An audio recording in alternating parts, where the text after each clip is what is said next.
Honestly, I've never experienced anything like it, not even in the Netherlands, where a lot of things is happening in Bali, but not everybody works together. Yeah. But I you wouldn't have. say it's a failure. I think, but it also delivers basically waste at Yeah. your doorstep.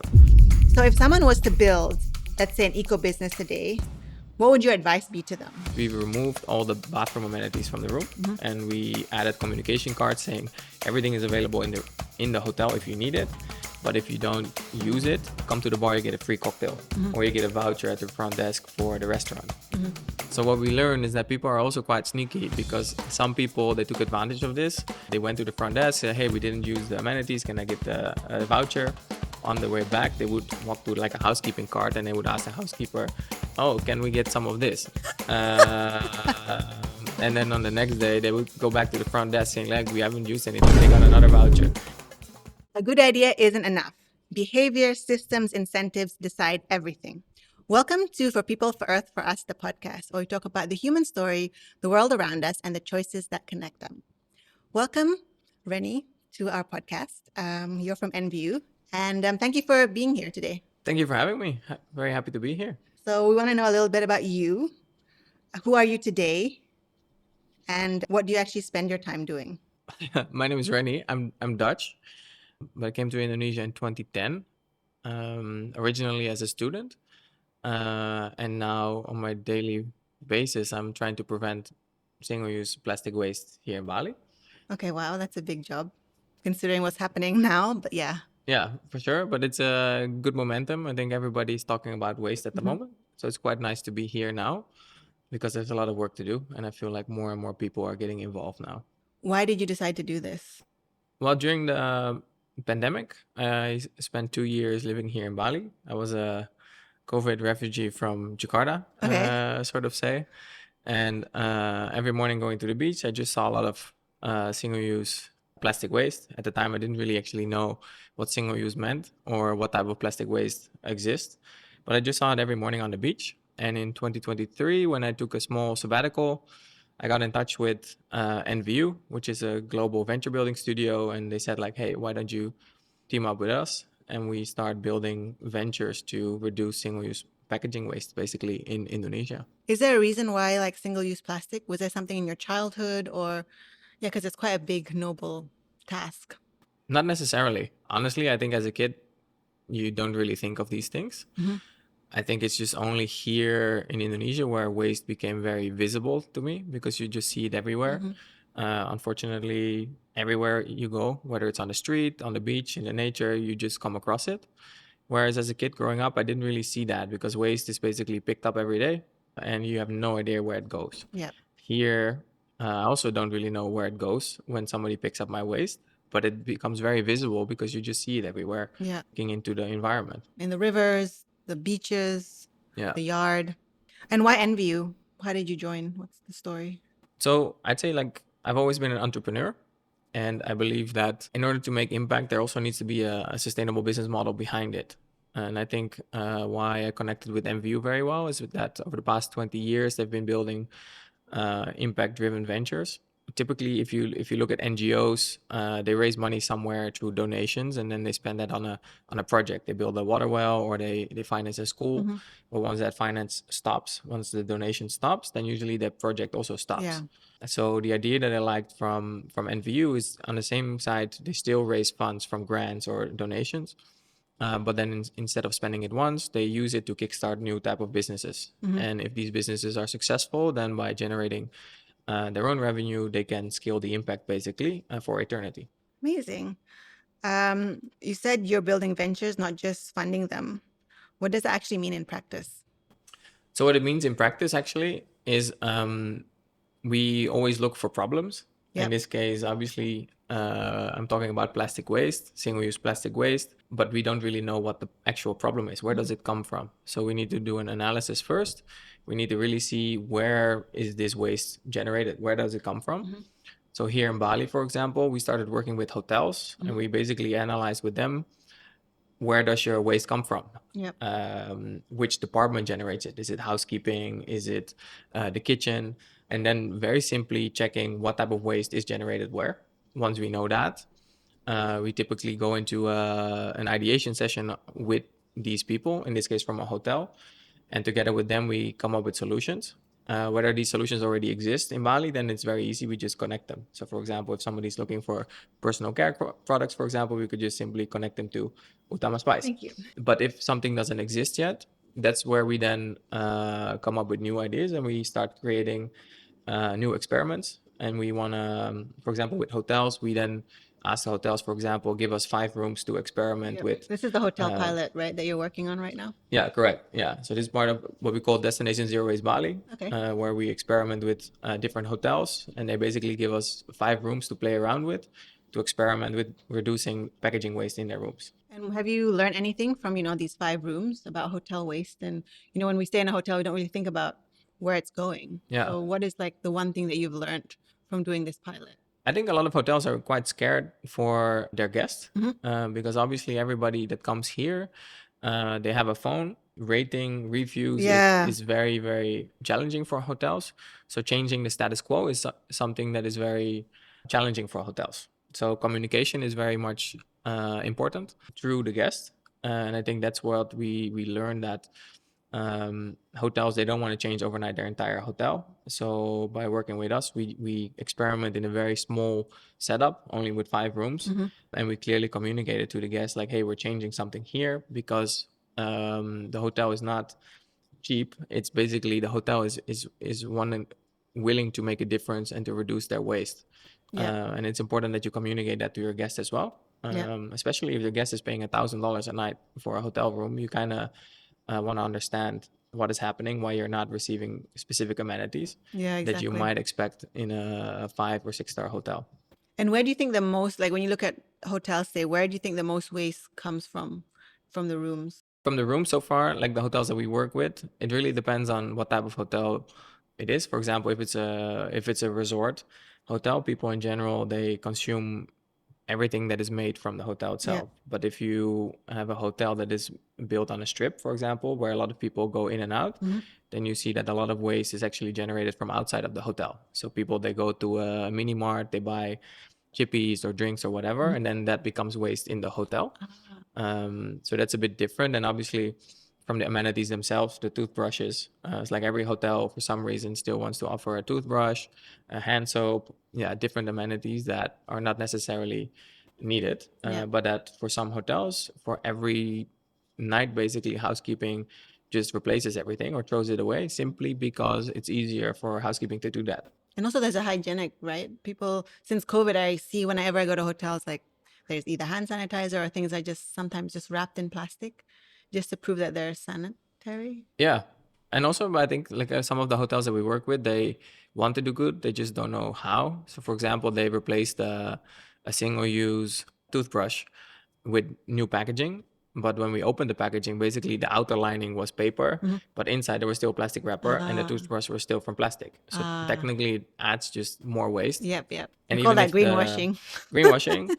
In this case, I don't feel it's greenwashing because they simply did not know what they were doing wrong. They thought they were actually doing a great job. But if this outer paper wrapping becomes wet, then they automatically throw it away. And they procure like tens of thousands of toothbrushes for one hotel alone. Wow. Is there anything that surprised you that worked when you were doing these hotel pilots? Yes. So we did 2 experiments that were quite funny. It's like with one, we just replaced, we removed all the bathroom amenities from the room, and we added communication cards saying everything is available in the hotel if you need it.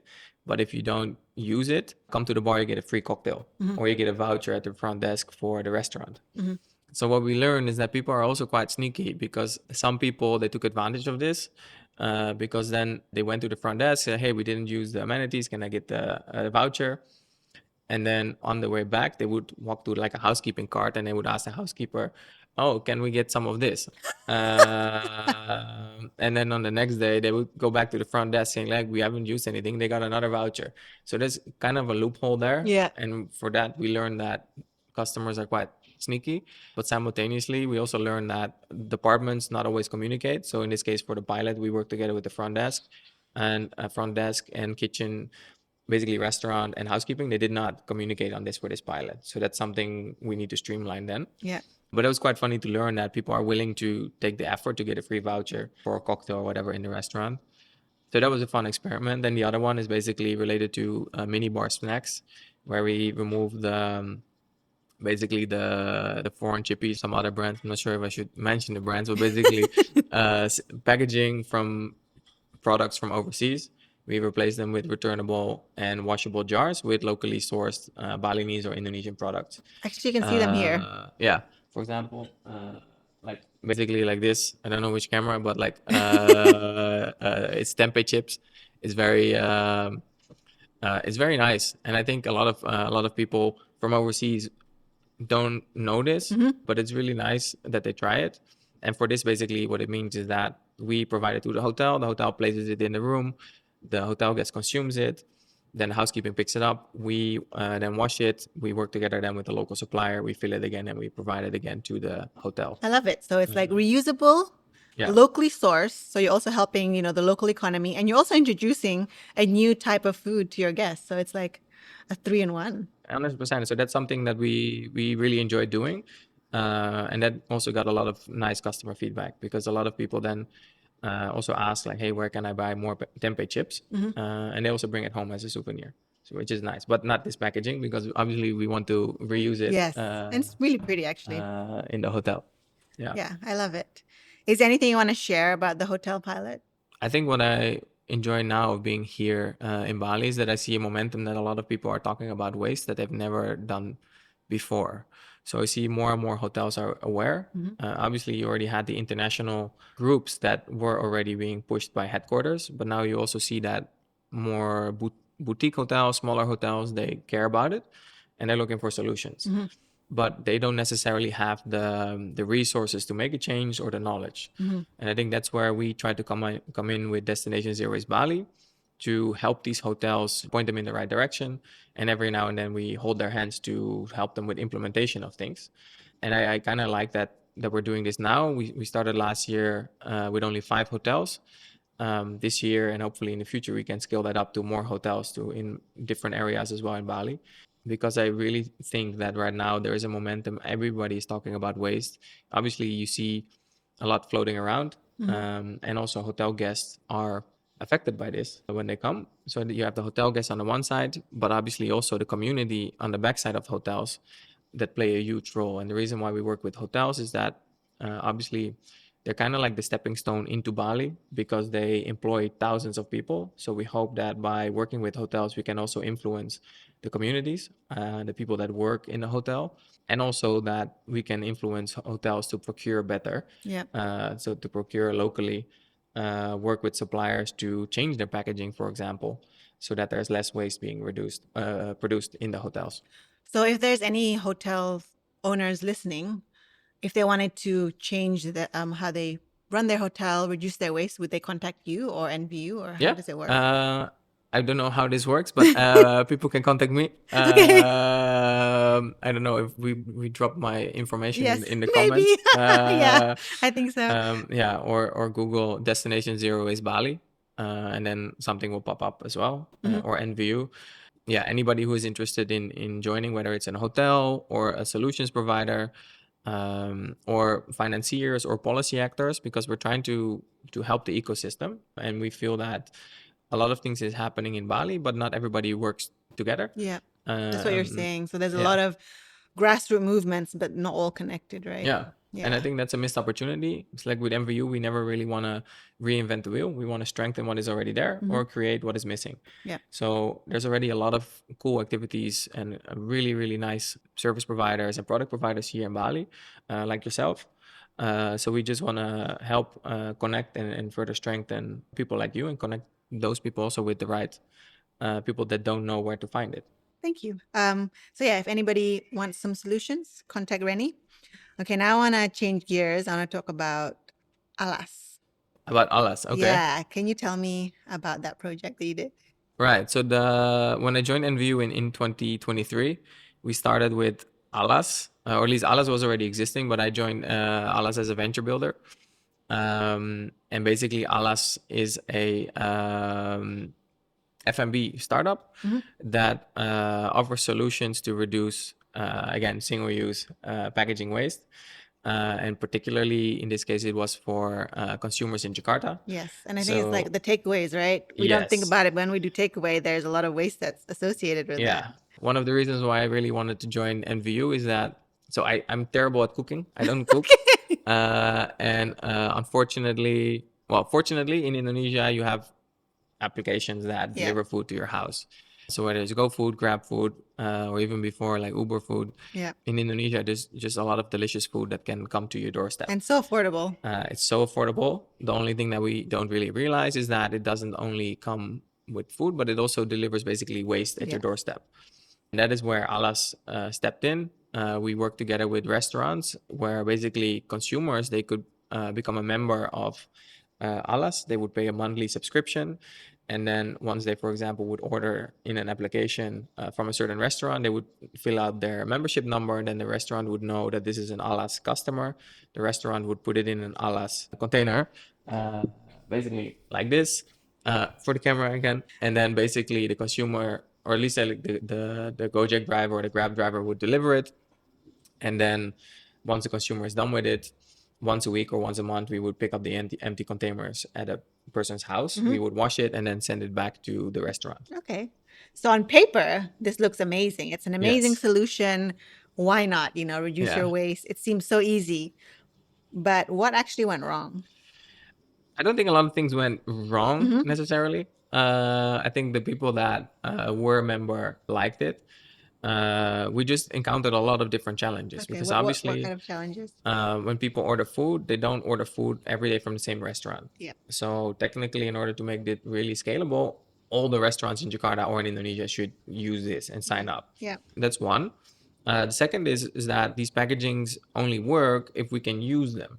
So after the consumer is done eating with it and it stays at the consumer's house for 1 week or 1 month because we need to pick it up, then we can't use it for somebody else. Yes. So that is also a problem. And then obviously the return logistics, picking it up at the consumer, sending it to our washing station, from the washing station to the restaurant, that adds up to the cost as well. So making it economically viable, we struggled a little bit with that as well. So logistics, customer behaviors, it's just not in all of the restaurants. I think the adoption, because I think a lot of people here, I think the majority of people, they just want convenience. So it needs to be super, super easy. And that's why Gojek and Grab food works, because people can just order food right now and it comes wherever. Yeah. But we add an extra step to it. It's like, hey, keep the container and we pick it up from your house whenever that's available. But that's just an extra step. And that extra step is always the challenge if you want to make a difference. Was there anything that you underestimated or anything that you learned from this project? Well, yeah, I learned a lot. It's like behavioral change is definitely very different. Very difficult. It's like what we try to do with MVU is we try to create businesses that break the system, or basically create a system change. It's like obviously we're focusing now very much on a linear economy where you buy something, you use it, and you throw it away. Yes. It's like in order to make it circular, something needs to come back, whether it's the actual packaging that it can be used over and over again, or at the end of life that if it can't be used anymore, that it's being recycled into something else. That behavior is very difficult if single-use packaging is very cheap. Yeah. If people don't really pay for waste management, and if there's no strict enforcement from the government, for example. Because you're saying there was something similar in Singapore, right? And that worked? Yeah, so in Singapore they have different rules and regulations, and obviously in Singapore is famous for its fines, Yeah. for whatever. So there they have a ban, I think, on single-use cups, for example. Okay. And I think there's a few players there that are really focusing, for example, also on the reusable, returnable coffee cups. I think that's only possible if there's strong enforcement or there's a real strong incentive for returning the packaging. So government plays a huge role when we're talking about like changing the mentality of the consumer. 100%. Like we see it now here in Bali with organic waste. Nobody cared about organic waste before, specifically also not the households. But now that the fact that the government says like, we're not going to pick up your waste anymore, you figure out what to do with it, all of a sudden it becomes a real problem. And now you see that the businesses that were already operating in this space, whether it's for households or for hotels, they can't handle the amount and because they're over capacity. Yeah. Everybody's asking now for a solution. And the alternative side is that people are now burning things. Yes. And technically, burning is also illegal, but if Yep. it's not enforced, then the solution will be that Bali is going to be covered in smog. I mean, you already see it when you're coming in from the airplane. You see, Mm. like, there's so much smoke. The other day, I was driving, I think, from Canggu to Ubud, and the whole way, I just could see burning. Mm. And even at night now, I sleep with my air purifier, and it's most of the time red. And I have this air app, which I look at, and it's crazy to think that the air in London is cleaner than the air in Ubud, where I live.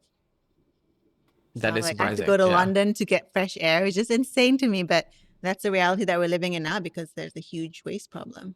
Obviously, yeah, Jakarta. I'm coming from Jakarta, so Jakarta, Bali air quality for now is still okay, but let's hope that Bali does not turn into Jakarta, Yeah. air quality wise. Yeah, I hope so too. But I'm talking about like circular. I wanted to share with you guys 50% of our soap sales in our stores are actually refills.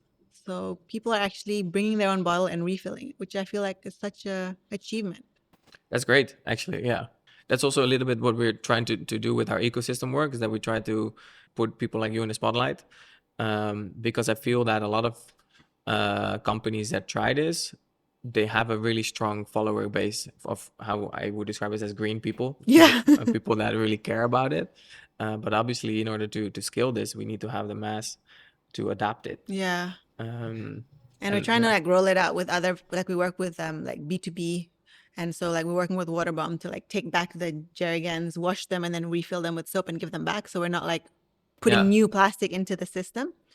So it's just an experiment, but I feel positive about it. And I hope that more people can refill, but not only refill their refill, but like refill the actual big container that it comes in. Cause I think that ends up in waste a lot of the time, right? I think if you do that specifically also for hotels, I think that's a big win because I do feel like some of the hotels they procure not necessarily locally because some of these international hotel chains they need to buy, I don't know how their corporate structure works, but they need to source from overseas because they're an international brand.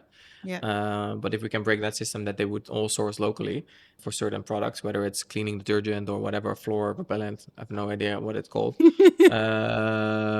Then and you take back the empty containers and you use it again. I think that would make it more circular. Yeah, exactly. And you said something really important, like you're trying to fix the system, but I feel like you have to understand people and their behaviors, right? Yeah. It's like obviously also what we're trying to do is that we're operating in a market where the majority of people there are still struggling to make ends meet. Yeah. I think the people that focus on your refill in your stores and that buy some of our products in Jakarta, they are middle or up. Yes. And it's important to make circularity and make sustainability affordable for everybody. And I think we experiment a little bit with that in Jakarta as well, with like having manual refill stations with warungs. It's Yeah. like Alnar is doing that with I think over 2,000 warungs in Jakarta now, where people just can rock up with their bottle and pay what they can afford. How's that going? I think it's going well, but obviously, like if you have these refill stations, you have a lot of space, and I think that's a challenge. People can't just go to refill stores for all their products and bring all their bottles. Yeah. But I think in general that even at the grassroots, people are adapting things. And I think it's important that we try to figure out how to make this affordable for everybody. It's like we also wanted to focus on, for example, the coffee sachets. It's like everybody drinks coffee here. And what I really like is that if you go to any warung or any kaki lima, you see these rows of beautiful colored sachets. Yeah.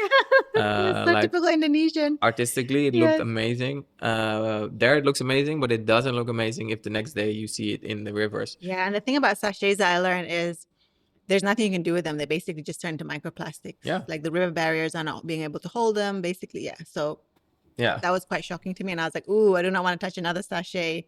But it's so hard to get away from them, you know? Yes, it is very hard. And obviously that's where FMCGs, like the producers, have a stake in it. And if there's extended producer responsibility, then again with the government, then things might change. Because we also experimented with replacing coffee sachets and warungs. The consumer is okay with it as long as it is the same price. Yeah. That's the thing. It comes down to price, right? And convenience. Yes. Yeah. Price and convenience are super important. there needs to be an incentive for your consumers to adapt their behavior. Yeah. And if it's not convenient and the price doesn't work, it usually would fail, right? That's why like the refills in our store are much cheaper. Just because, and then like we just say whatever the bottle, refill it, because the most eco-friendly bottle is the one you already have, right? Yeah. Not to put another one into the environment. So yeah, that's super interesting to know that the behavior of the customer and the price really determines whether the system is going to work or not, right? Yeah. Yeah. Tell me about Alnar and the refill, because you were saying yourself that you refill, but you find a lot of the refill supermarkets don't have everything you need, so you have to go to like the big supermarket, and then you have to go to your refill station. Yeah. Yeah, tell us about that. Well, what I really like from Alner in Jakarta is that honestly, I've never experienced anything like it, not even in the Netherlands, where I can do my groceries online. They deliver my groceries at my doorstep and they take back the empty packaging. And I think that swapping really, really works because it makes it very convenient for me. Yeah. The only challenge for Alner there is that basically they need to have an how do you say that, an assortment of all the products that I need. That is the critical thing for Honor, I guess, to be able to offer all the products that exist in the world in returnable packaging. Yeah, so convenience. So convenience again, so that I don't have to go to for certain products to supermarket A, to the market, or to wherever, but that everything comes to my doorstep. Then once I'm done using it, that the owner driver picks it up. They send it to their washing station, they wash it, and then they fill it again with the products from all the different suppliers. Yeah. That's the ideal scenario, that all the products are available in a returnable, washable packaging. But that's obviously the challenge, to offer all these different products. So can you tell us, I think we haven't really discussed, what is Alnar? Just like a brief. Yeah, so Alner does different things, but in general, they offer products to consumers in returnable and washable packaging. So like sample. I feel like sample. promotion of all the products, but like, yeah, like this. So this is shampoo in an Honor packaging.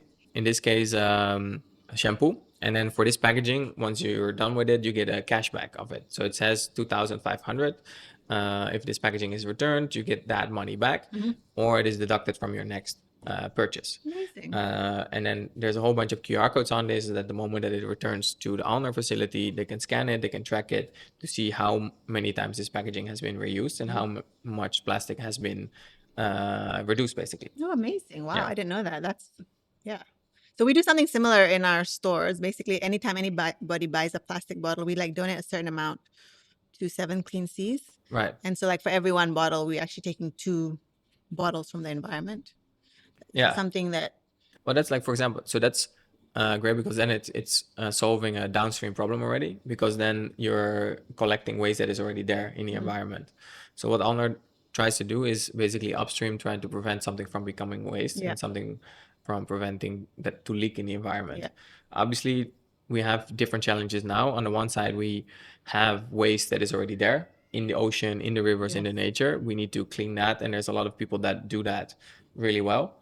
But obviously, if we go to a beach and we clean it up every day, the next morning, everything is still there. So there also needs to be solutions that really turn off the tap. yeah. And I think that's where NVU, we try to invent certain things. And that's also where Alner is one of the examples, that waste is basically not generated, because all the packaging comes back, it's being returned, it's being washed, and it's being filled again. So that is Alnar. So Alas didn't work. It was a failure, right? But I wouldn't say it's a failure. I think the concept worked. It's just the economics we're not there yet. Okay. Yeah. But you also have some successful endeavors. Do you want to talk about them?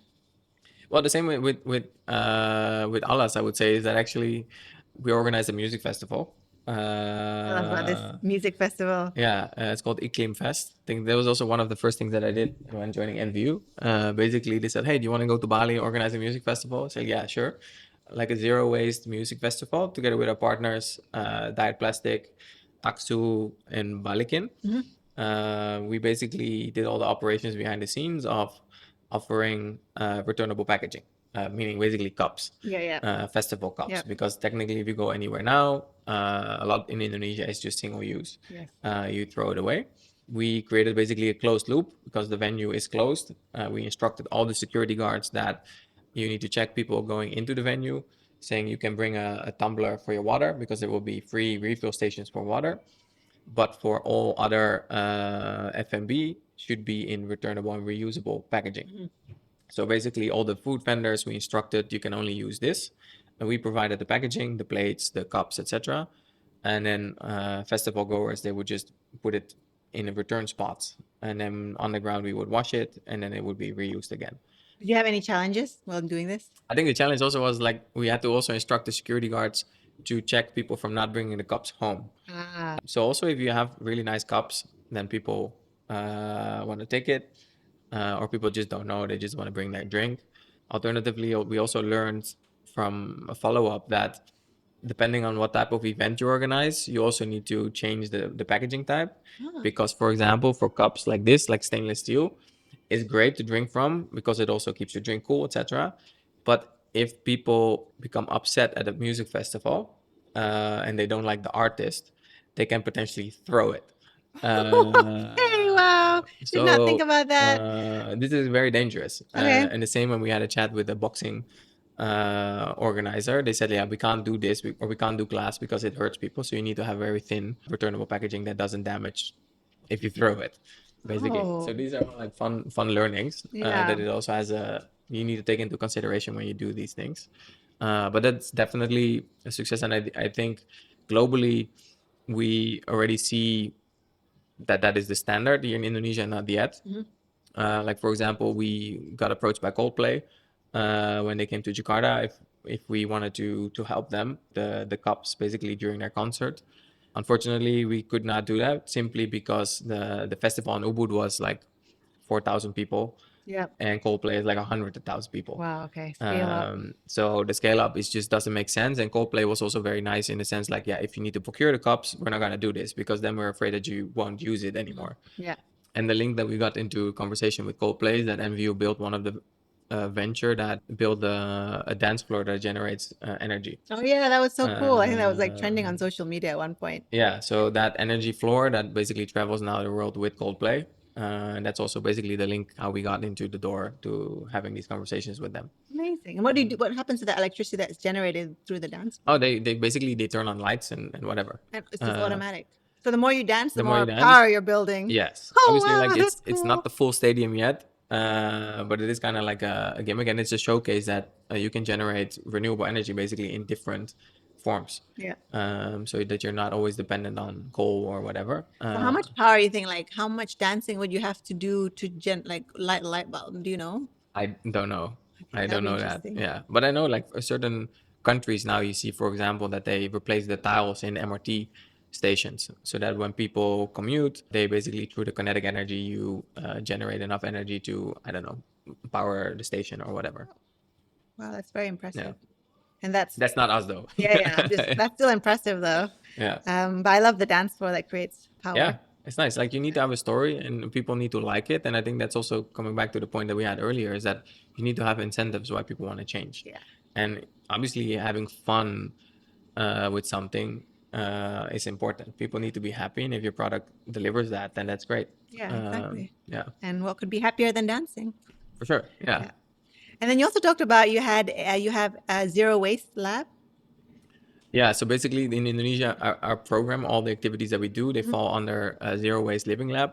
And typically NVU, what we do is on the one side, we build ventures like Honor, Alas. But on the other side, we try to build the ecosystem where we work together with other stakeholders, other NGOs, work with the government, with corporates and also FMCGs. Simply because you can't change the system by yourself. You need to work together with others. And our Zero Waste Living Lab in Indonesia has been doing that since 2019, bringing together different stakeholders. They're like the LinkedIn of zero waste. Yeah. Connecting everybody. A little bit. Hopefully we make a difference there by connecting people. Obviously we do that with a lot of nice partners in the ecosystem. We're not doing this alone because that's also the point that we're trying to make. You can't solve this on your own. Yeah. You need to work together with others. So you talk about ecosystems. Can you tell me what that actually means? Yeah, let's say for example here for Bali. So with Destination Zero is Bali, we now try to strengthen the existing ecosystem, which means where we see that The ecosystem consists of, for example, how we define it, experience providers, like hotels, for example, hotels, restaurants. Then we see people that supply to them, like you, Utama Spice, or other companies that offer products or services to these experience providers. Then you have the enablers, the financiers, the policy actors, the regulators, and obviously you have the users, whether it's the tourist or the local population. All of that we see as an ecosystem, that it's all linked together. And in order to make a change on the island, all of these people some sort of need to connect to each other. Yeah. And they need to work together. And that's basically what we try to do also with Destination Zero Waste Bali, is that we try to see, okay, who's challenging or who has a challenge where.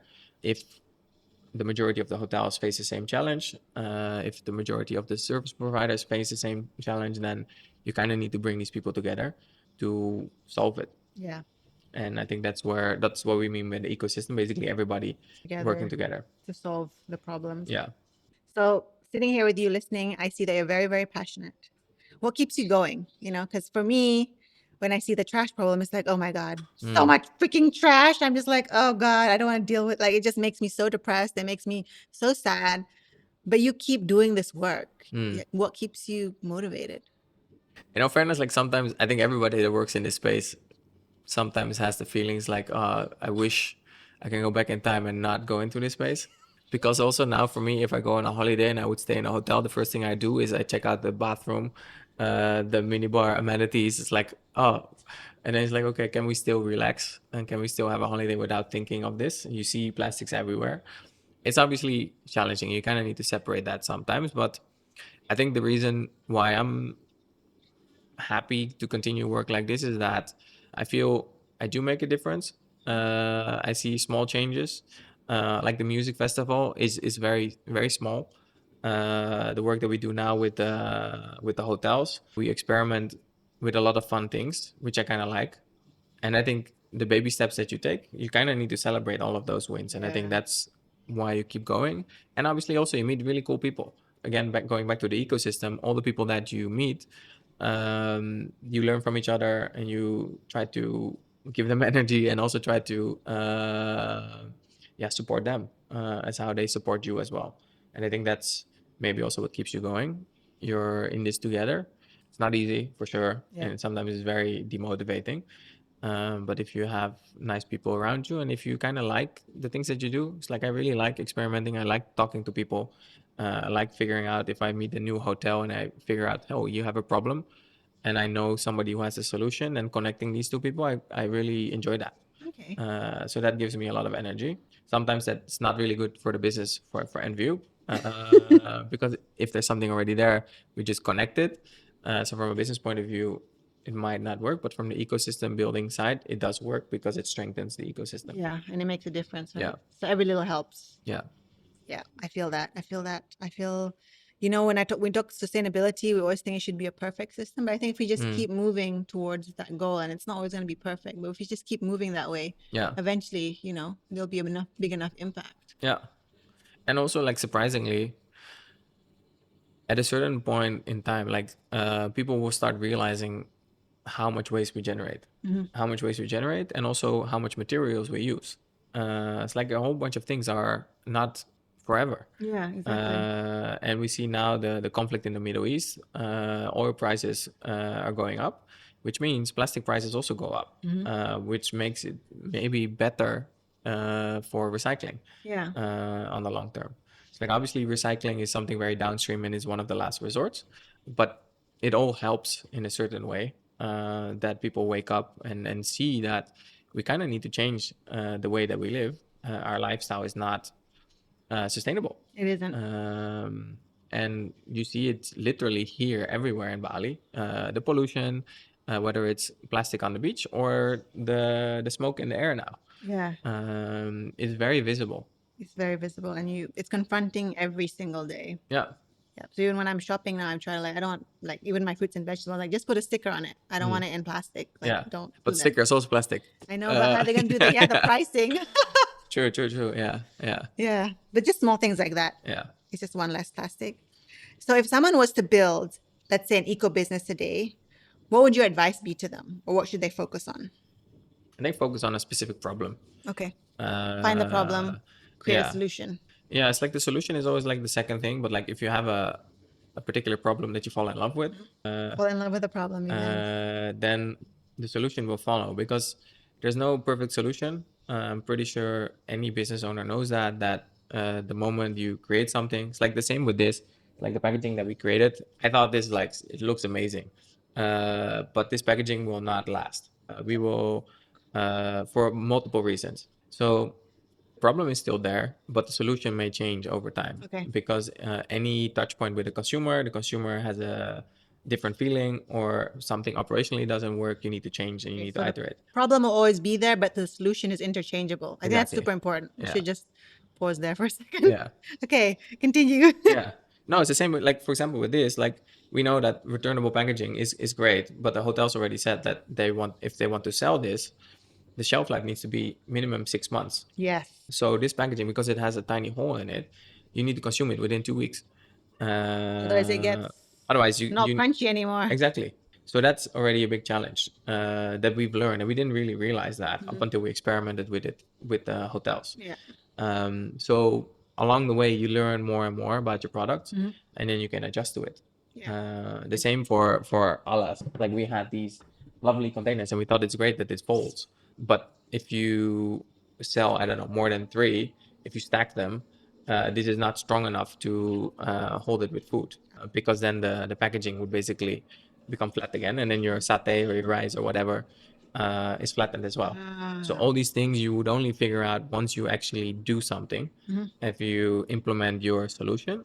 So I think that's the fun part of being a venture builder, is Yeah. to learn that, explore, and then, okay, once you learn that, you come up with you tweak it a little bit. Yeah. But the problem is still there. Yeah. Adapting, Yeah. changing the plan, doing it again, experimenting, and over again. Yeah. I'm very familiar with that. Yeah. Is there anything that, business owners who are going to the eco world should avoid?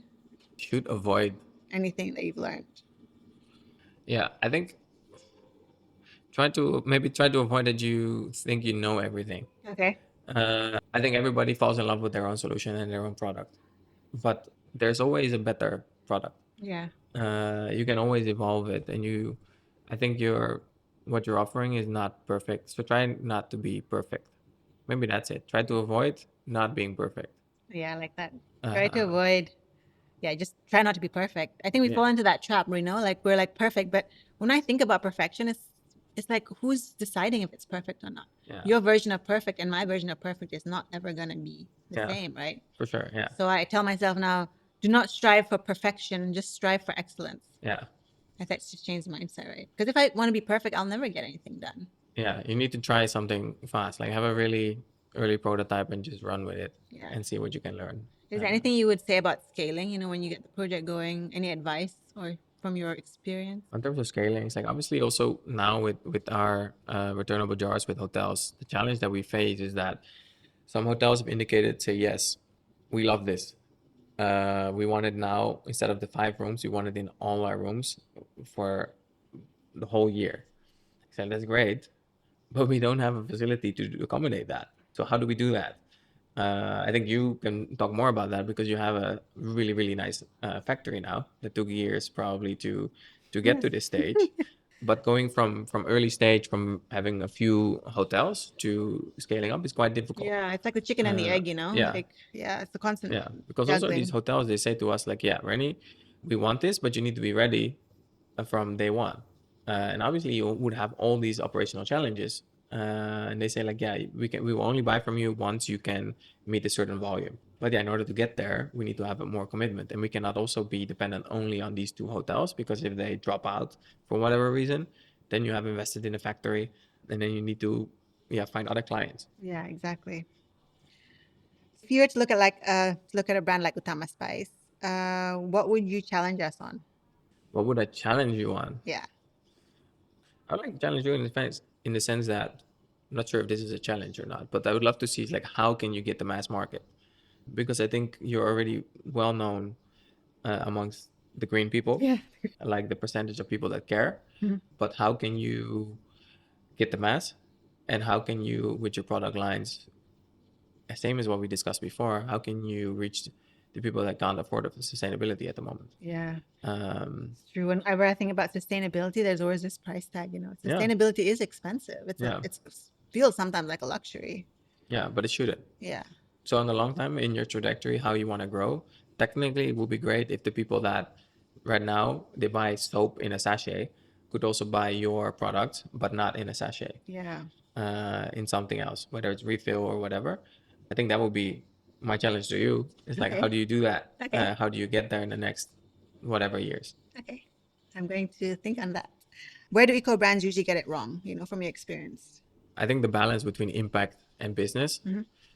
because a lot of social entrepreneurs, people that are driven by an ideal, they want to focus on the ideal, but the ideal not always sells. Yeah, So at the end of the day, you need to have a product that is really good. People need to like your product, because if people don't like your product, they won't buy it. yeah.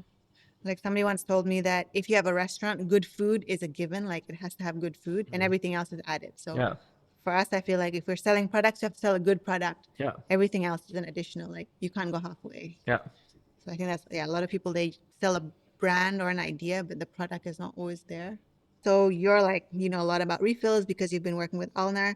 So we talk about refills long term. What is actually the thing that would make refills work long term, you think, from your experience with Alnar?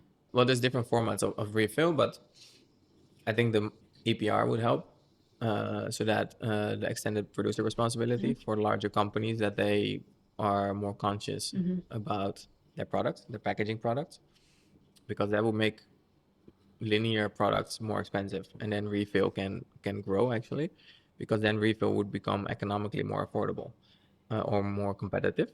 Another thing is, I think, on refill, people just need to become more aware, that it is an option.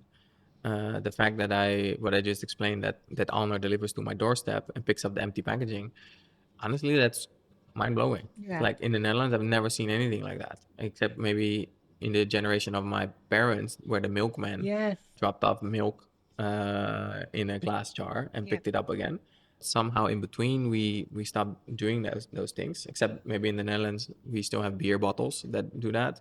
Here in Indonesia, you have aqua gallons that are being swapped.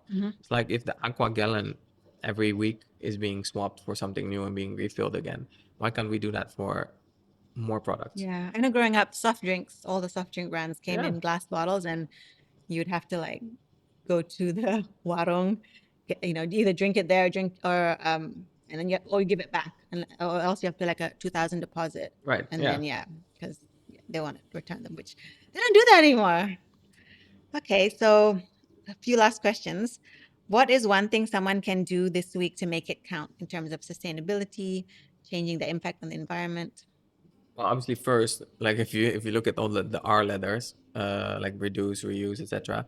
As a business, when you procure something, but as a consumer, when you buy something, obviously, your first question is, do I actually need it or Yeah. not? And then second is, think about, if you really need it, think about if you can source it differently.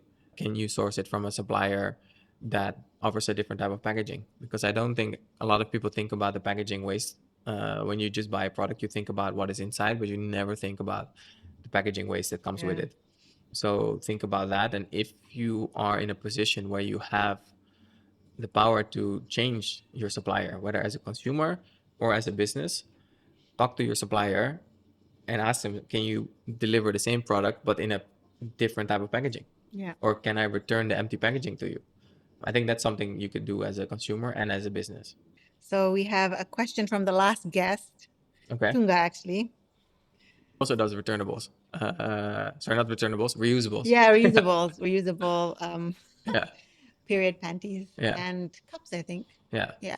What is the most pressing problem the world is facing today, and how do you personally feel like it should be dealt with?